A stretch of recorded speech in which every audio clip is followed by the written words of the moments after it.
میرے والد صاحب کے دانت میں شدید تکلیف ہوئی اور انہیں وہ دانت نکلوانا پڑا. وہ مجھ سے پوچھ رہے تھے کہ کیا قرآن نے دانتوں کے بارے میں بھی کوئی خاص ہدایت کی ہے.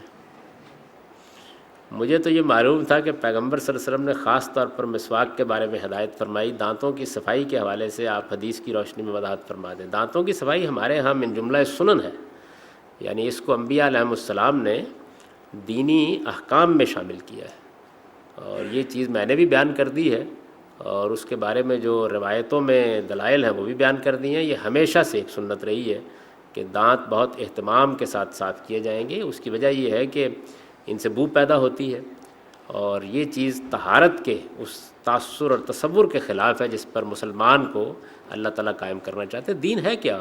بدن کی طہارت، خور و نوش کی طہارت، اخلاق کی طہارت، بس اس کے بعد عبادات رہ جاتی ہیں. باقی یہی ہے آپ کا سارا دین. تو اس لیے ہمارے یہاں اس کو سنن میں شامل کیا گیا، یعنی دین بنایا گیا ہے اس بات کو کہ آپ کو اپنے دانت صاف رکھنے چاہیے.